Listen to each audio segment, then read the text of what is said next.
السلام علیکم. نئی سوچ اور نئی خبر کے ساتھ میں ہوں عمر خیام. ناظرین، آج ہم اس ویڈیو میں دوبارہ بات کریں گے پاکستان تحریک لبیک پر جو پابندی لگائی گئی تھی وزارت داخلہ پر. لگتا ہے کہ وفاقی حکومت ٹی ایل پی پر جو لگائی گئی پابندی اس کو وہ ہٹانے جا رہی ہے. جو لیٹسٹ سچویشن ہے، کیونکہ وزیر داخلہ شیخ رشید نے اعلان کیا تھا ریفرنس دائر کرنے کے والے سے، وہ بھی ابھی تک دائر نہیں ہوا.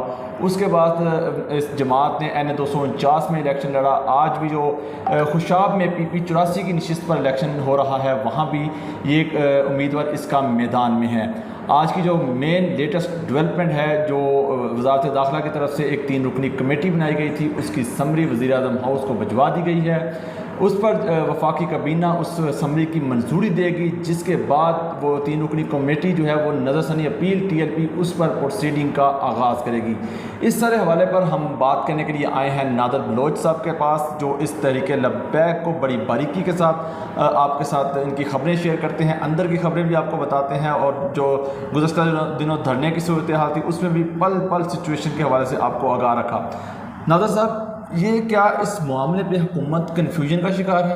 ایک طرف پابندی اور دوسری طرف ایک اور جو اس میں جو لیٹسٹ یورپی یونین کا معاملہ ہے، عالمی دباؤ کا جو دھمکی دی گئی ہے ایک لحاظ سے پاکستان کو. اس صورتحال میں کیا پاکستان لچک کا مظاہرہ کرے گی یا پھر عالمی دباؤ کا شکار ہو سکتی ہے حکومت؟ عمر، 2 ڈفرینٹ چیزیں. ایک تو بات کی آپ نے داخلی حوالے سے کہ وزارت داخلہ کے پاس ایک نظر ثانی کی درخواست آئی، وہ تحریک لبیک کی طرف سے جاری کی گئی ہے. 5 صفحات پر یہ مشتمل ہے. 5 صفحات کو جب پڑھیں تو آپ کو سمجھ آتا ہے کہ اس میں پلی کیا لی گئی ہے، اس میں موقف کیا اختیار کیا گیا ہے. بنیادی طور پر اس 5 صفحات میں، وہ 5 صفحات بھی میں نے الحمدللہ بریک کیے ہیں، تو اس میں وہ کہتے ہیں تحریک لبیک والے کہ 11 ستمبر یعنی 11 مئی سے پہلے تحریک لبیک محب وطن پاکستان جماعت تھی. کوئی دہشت گردی کا مقدمہ نہیں تھا، کوئی کسی ملک کی ایجنسی نے کوئی رپورٹ نہیں تھی. اچانک جب ہم نے ناموس رسالت کے حوالے سے، چونکہ گورنمنٹ کی کمٹمنٹ تھی کہ آپ 20 تاریخ کو معاملہ ایوان میں لائیں گے، پارلیمنٹ میں لائیں گے، نہیں لائے، اور اس سے پہلے آپ نے ایک گرفتاری کر لی اور اپنے معاہدے سے خود ہٹے، اور ریئیکشن کے طور پر آپ نے ایک جماعت پر پابندی لگا دی ہے. تو یہ کہاں کا انصاف ہے؟ یا تو آپ کہتے ہیں کہ آپ کو ISI نے، IB نے، انٹیلیجنس بیورو نے، مختلف ملک کی ایجنسیوں نے آپ کو رپورٹ کیا اور کوئی دہشت گردی کے کوئی واقعات کوڈ ہوئے ہیں، کوئی نیکٹا کو بتایا گیا، یا آپ ریفرنس دائر کر لیتے سپریم کورٹ میں تاکہ آپ کا موقف سچ ثابت ہو. آپ نے ایسا کچھ نہیں کیا. تو لہٰذا ہم سمجھتے ہیں، ہم سے مراد تحریک لبیک والے، کہ یہ ٹوٹلی ایک سیاسی مخالفت کی بنیاد پر ایک پابندی لگائی گئی ہے. اور کیونکہ ظاہر ہے کہ تحریک انصاف ہے، وہ بھی ایک سیاسی جماعت تھی جو آج پاور میں، اقتدار میں. تو اس کے لیے جو لیگل پروسیجر ہے وہ یہ ہے کہ پھر یا تو یہ سپریم کورٹ میں جاتے، ریفرنس دائر کرتے، وہ بھی تک نہیں کیا. وہ نہیں کیا. اس کا مطلب یہ ہے کہ وہ جو مذاکرات ہوئے تھے اس میں کچھ چیزیں طے پا گئی تھیں جو اب آپ کو اس کی عملی تفسیر نظر آ رہی ہے. جہاں تک بات کی ہے شیخ رشید صاحب کی، آپ نے وزارت داخلہ کی جب نظر ثانی کی درخواست دائر ہوئی، ہم نے دیکھا کہ اگلے دن شیخ رشید صاحب نے 3 رکنی کمیٹی بنائی، جس میں سے یعقوب صاحب ہیں، اس کے علاوہ ایک اور ان کے ساتھ ہے وزارت خزانہ کی طرف سے، یعنی کہ وزارت قانون خزانہ، وزارت قانون کی طرف سے، تاکہ قانونی مشاورت دے سکے. 3 رکنی کمیٹی بنائی کہ آپ نے 3 ہفتوں میں فیصلہ کرنا ہے، کہ 3 ہفتوں میں اس جماعت کے اوپر آپ اپنی سفارشات مرتب کر کے وفاقی کابینہ کو دیں. اچھا جی، کمیٹی بن گئی، کمیٹی نے کام شروع کیا. آج اچانک یہ معاملہ آتا ہے کہ اس کو پہلے آپ نے سمری وفاقی کابینہ کے اپروول چاہیے. اچھا، جیسے یہ خبر شائع ہوئی نا، کیا یہ تضاد ہے؟ کیا یہ ان پر ڈالنا کوشش کر رہے ہیں؟ میں یہی چیز بتا رہا ہوں آپ کو. یہ جو خبر سامنے، تو پھر میں نے کیونکہ 2 دن پہلے میں نے اس پہ ویدا کیا، ابھی کمیٹی بن گئی، اس کو 3 ہفتے کا مینڈیٹ مل گیا ہے کہ آپ 3 ہفتوں میں کام کریں. بتائیں، پھر اچانک 3 دن بعد آپ نے کابینہ سے اپروول کی ضرورت کیوں پیش آئی؟ 2 دن پہلے وفاقی کابینہ کا اجلاس تھا، وہاں کرا لیتے. اصل معاملہ کیا ہے، شیخ رشید صاحب جہاں دیدہ آدمی ہیں، ان کو پتہ ہے کہ اگر میں ادھر سے بھی ناراضگی ہوئی تو ملبہ میرے اوپر گرنا ہے، ادھر سے ہوئی تو بھائی میں اپنے کندھوں پر کیوں رکھوں؟ پنجاب نے سمری بھیجی، میں نے آگے وفاقی کابینہ کو فارورڈ کر دی، تو کیوں نہ اب میں پھر وہی کام کروں کہ وفاقی کابینہ کو بھیجوں کہ اس کا کیا کرنا ہے. تو اگر برڈن ہے، کوئی بوجھ ہے، کوئی وزن ہے، تو پھر سب اٹھائیں. ٹھیک ہے. اکیلا شیخ رشید کیوں اٹھایا؟ تو شیخ رشید صاحب نے یہاں پر اس برڈن کو جو ہے شفٹ کیا ہے وفاقی کابینہ کی طرف سے کہ وفاقی کابینہ اس کی اپروول دے. اپروول کے بعد یہ کام کرے گی، اور مجھے نہیں لگ رہا کہ عید سے پہلے یہ کام مکمل ہو. ایون کہ کمیٹی جو یہ اپروول ہے نا وفاقی کابینہ سے، اس سے بھی عید سے پہلے نہیں ہوگی. 10 تاریخ کو آپ کو پتہ ہے کہ آج 5 ہے، اگر اجلاس ہو جاتا ہے جو کہ نظر نہیں آ رہا، کیونکہ آپ کو پتہ ہے کہ ہفتہ اتوار ویسے چھٹی ہوتی ہے، اور اس کے بعد عید کی چھٹی، اس کے بعد عید کی چھٹیاں کس نے یہاں پر ہونا ہے. تو بیسیکلی انہوں نے یہ کام کیا، اور مجھے لگ رہا ہے کہ FATF کی جو بات کی ہے FATF تک یہ معاملہ اسی طرح تحریک لبیک پاکستان کا لٹکا رہے گا.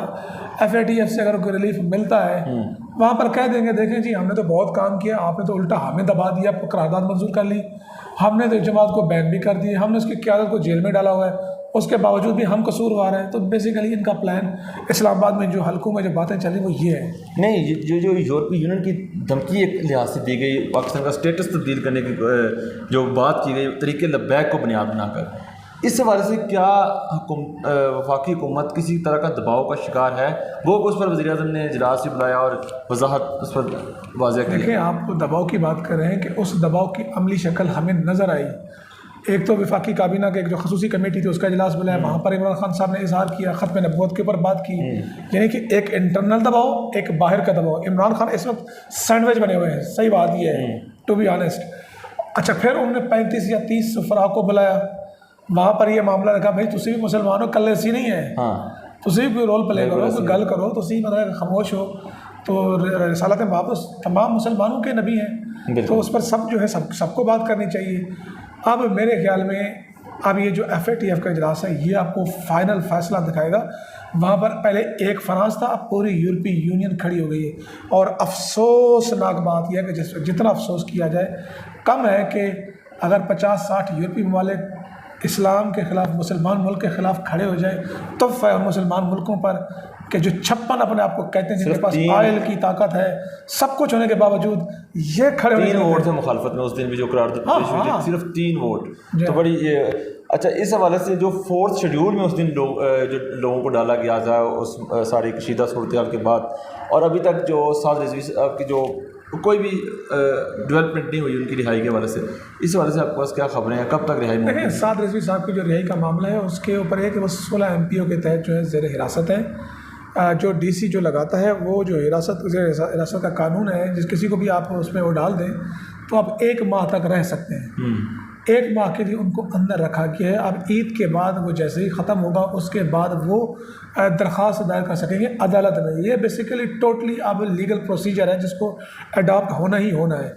وہ جب 30 دن ختم ہوں گے تو وہ اہل ہو سکیں گے کہ وہ اپنی درخواست کورٹ میں دائر کریں. یہ جو میری بات ہوئی ہے، جو مجھے بتایا گیا ہے، کیونکہ میں اتنا خود بھی قانونی ایکسپرٹ نہیں ہوں، میں نے جو وہاں پر کوشش کی ہے کہ محکمہ داخلہ سے مجھے انفارمیشن مل سکے، تو انہوں نے یہ کہا کہ یہ معاملہ جو ہے عید کے بعد ہی جا کے دیکھیں گے. اور باقی تحریک لبیک کی قیادت بھی اس کے اوپر خاموش ہے، کوئی بات نہیں کر رہی کہ جس سے آپ کو کلو مل سکے کہ آخر ریزن کیا ہے. جو میں نے پرسنلی ٹرائی کی ہے اس کی انفارمیشن یہی ہے کہ عید کے بعد ہی، اور یہ 1 ماہ کی نظر بندی ختم ہوگی تو وہ کر سکیں گے اپیل. اس سارے معاملے سے ہٹ کر یہ جو سیاسی صورتحال چل رہی ہے، اس میں جو رول ہے پاکستان تحریک لبیک کا، ہم نے NA 249 کا الیکشن دیکھا جس میں ان کے TLP کے امیدوار نے پاکستان تحریک انصاف کو بھی پیچھے چھوڑ دیا.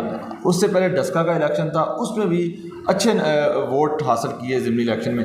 آج جو خوشاب کا الیکشن میں آج بھی خاطر خواہ ووٹ جو ہے نمبر آ رہے ہیں سامنے. سیاسی طور پر آپ کہاں دیکھ رہے ہیں آئندہ الیکشن میں آپ اس جماعت کو؟ دیکھیں میں ٹو بی آنیسٹ، دیکھیں آپ کی ایفیلیشن کہیں بھی ہو، کچھ بھی ہو، لیکن تجزیہ آپ کو صحیح کرنا چاہیے. تحریک لبیک ایک حقیقت ہے، اس کو تسلیم کرنا چاہیے. ملک کی 4تھی بڑی جماعت، پنجاب میں 3ری بڑی جماعت، اور سندھ میں بھی انہوں نے ثابت کیا ہے NA 249 میں کہ وہ 3ری بڑی جماعت ہے. بالکل ایسے گو کہ ان کے ریزرویشنز ہیں، ان کے کنسرنز ہیں. سر وہاں پہ اگر 2 امیدوار نہ ہوتے TLP کے تو رزلٹ نتائج مختلف ہوتے ہیں.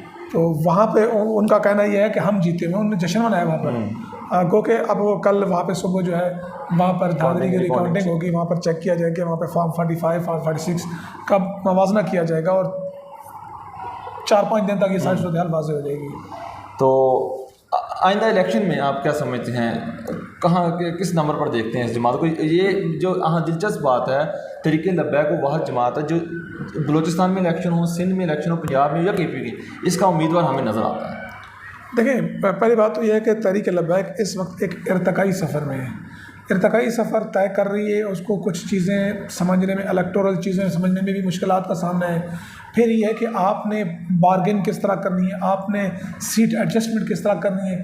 اگر آپ نے ہر پورے پاکستان میں تیسرے نمبر پر ہی رہنا ہے تو آپ پارلیمانی سیاست میں تو کچھ بھی نہیں کر سکتے، ماں سوائے یہ کہ آپ جہاں پر دیکھ رہے ہیں کہ یہاں پر میں 2 سیٹیں چھوڑ رہا ہوں تو 2 یہاں پر اپنے حق میں کرا کے 2 سیٹیں اپنے ایوان میں بھیج سکتا ہوں۔ ایک انالیٹیکل رپورٹ یہاں پر ہمارے ایک صحافی دوست ہیں انہوں نے بنائی تھی، وہ بہت حقیقت کے قریب تر تھی کہ اگر تحریک لبیک اپنا ایک تھنک ٹینک بنائے اور وہ اس ساری چیزوں کا انالائز کرے اور اپنے ووٹ کو وہ کسی بڑے مارکے میں، انہوں نے تو تحریک انصاف اور تحریک لبیک کا ایک فرضی طور پر اتحاد بھی کرا دیا کہ آنے والے الیکشن میں یہ جماعت ایک کلیدی کردار ادا کرے گی مرکز میں حکومت سازی میں، تو یعنی کہ اگر یہ صحیح پلے کریں تو 15 سے 20 سیٹیں قومی اسمبلی میں لے سکتے ہیں اور وہ سیٹ ایڈجسٹمنٹ کے تحت ہو سکتا ہے۔